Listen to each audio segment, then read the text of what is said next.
Hey everybody, and happy Socktober. Let's do a video on how to join colors in different methods. There's different ways you can join colors. So let's do that. We'll take it off the machine so you can see it from the outside of the tube also, and let's get this started. So we're going to put our bonnet in, and for the sake of this video, I think I'm just going to use balls of my waste yarn in different colors so you can see the joins. I think that's what I'll do. I have balls of other little scraps of yarn. All right, so we're hanging our bonnet. If you're super new to this, you hang your bonnet every other needle until you can't hang it no more, which is about a little over half of the cylinder. And then you're going to put your buckle on, which is this. I'm really close to the camera today, so showing you objects is not going to be easy. And then I'm going to hang my weights on that, and we're going to put on some waste yarn. We'll use white.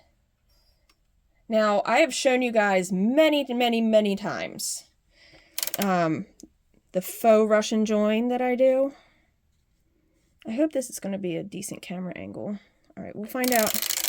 I made it a little closer because I was going to do my color changes over here so you can see what they look like from the inside of the cylinder also. Then you're just going to hang the rest of your bonnet onto your machine. Okay. Now let's get this waste yarn on. My waste yarn is about between 10 and 15 rows of yarn.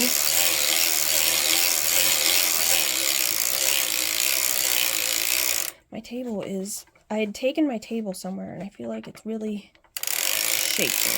Okay, that might be better.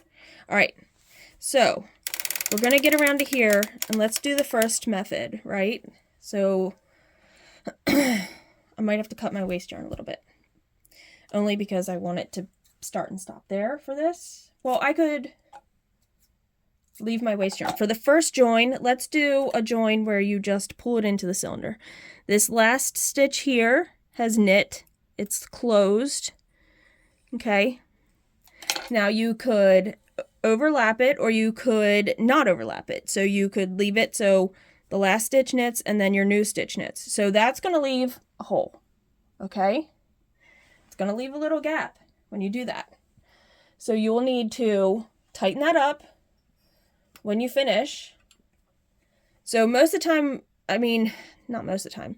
When do you do color changes? Well, if you want to do different heels and toes and whatnot.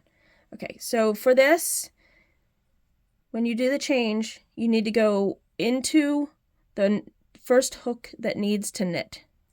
Okay, so you're going to go into that. Some people use binder clips with little weights to hold the tails. I'm just going to use my fingers. Well, I got to use this hand. Okay, so you're going to get a gap there, right? Because you're not going to have a piece of yarn going between the two needles.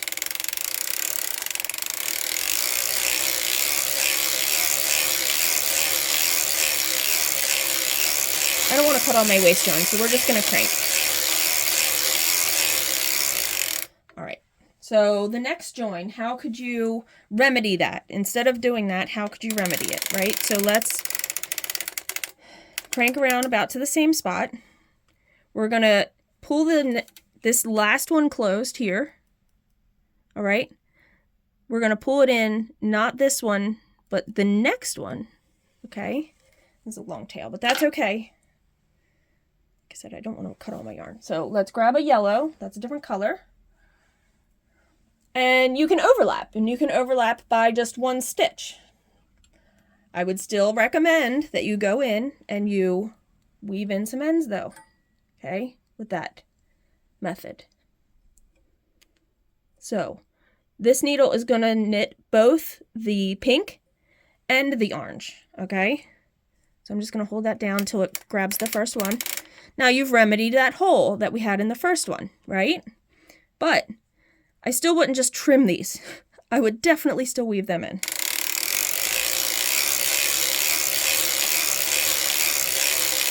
Okay, what if you do that same method, but you don't want to weave in your ends after the fact?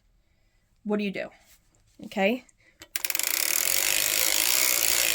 Let's get back around to about the same spot. Okay. This last needle here knit.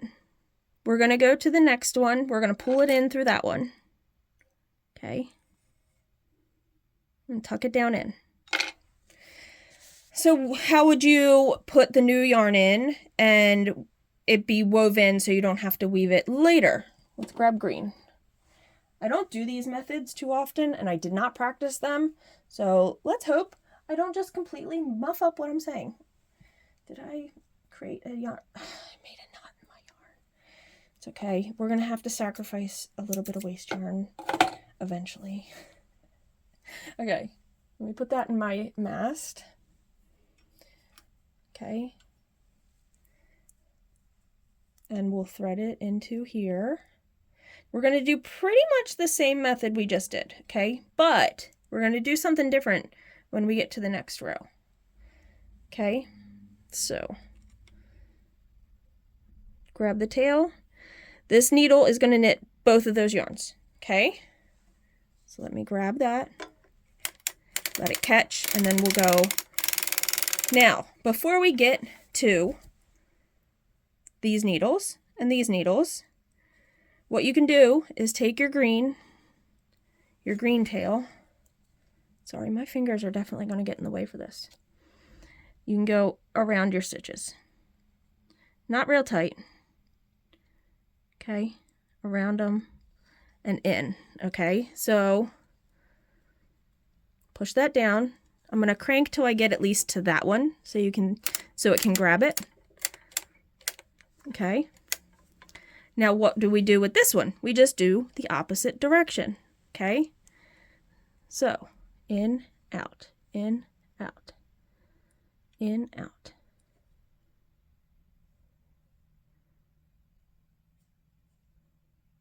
Okay. Until it gets back around. I missed one somewhere. Come on.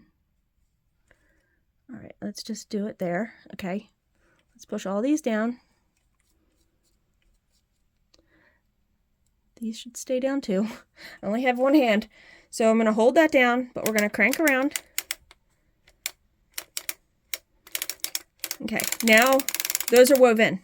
You could trim those. Okay, you could just trim those and not have to weave them in. Let's crank forward.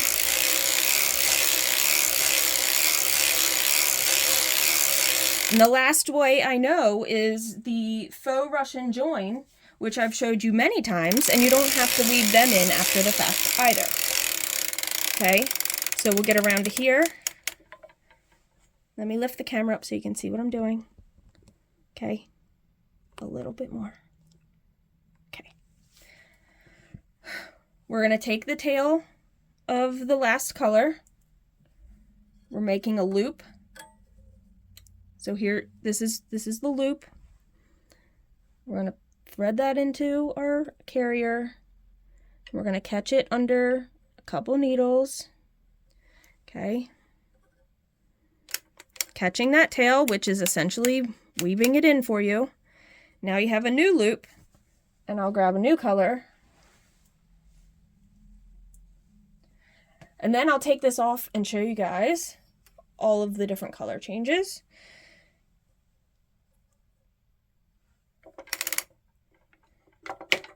Uh-oh, what did I do?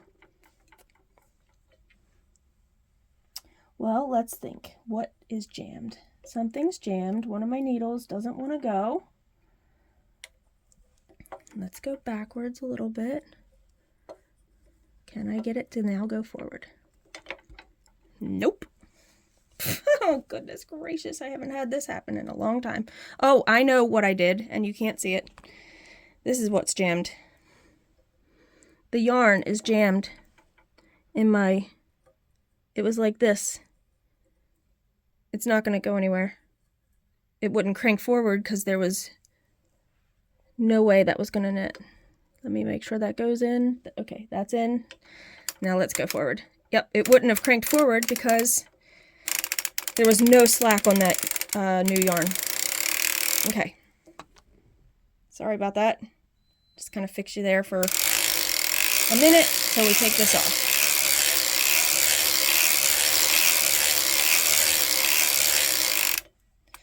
Now I didn't put a ripcord on this, so I'm not going to be able to put my hand in the bottom of the tube, but you'll see. You'll see everything. All right. And I believe that's all the color changes. There's probably more, but I don't really know of other. I mean, I can't think of any other ones. So, ooh, sorry. Let's crank it off. Okay. Take this off and take that off, and then let's lift you up. Okay. So, we did our color changes over here. Here's the first one. That one was where we didn't... Let me get this light on right here. Is that better? Okay. This one right here, we didn't overlap. We didn't do anything. The last needle knit with white, the next needle knit with pink, and you'll have this hole. Okay. On this one, we overlapped. So the last needle and... the same needle caught both of the tail ends, and we did not weave in the ends, or we did not do anything with the tails, so they're pretty loose in there. This next one, we overlapped the new colors, the tails of the old color and the new color, and we wove in afterwards. So you can kind of see it. Can you kind of see the green went that way, and the yellow went that way. And you can kind of see that in there, okay? So there's the green going this way, and you can see more of the yellow going that way. And then up here, goodness, right here is the Russian join, where you don't have to weave in any ends at the end. They're all woven.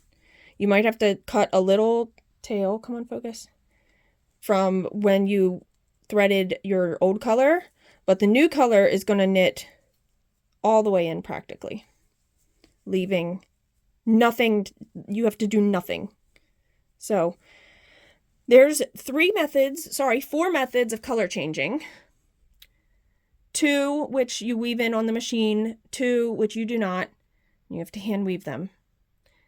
So if you know of any other ways to color change, I should say, please leave that down below. I would like to explore that more, and if I have time, make a video and show you all from the suggestions. So I've really appreciated all the comments, and I'm really trying to work towards people learning how to use their machines and, you know, feel comfortable. So, all right, there we go. Color changing on your CSM.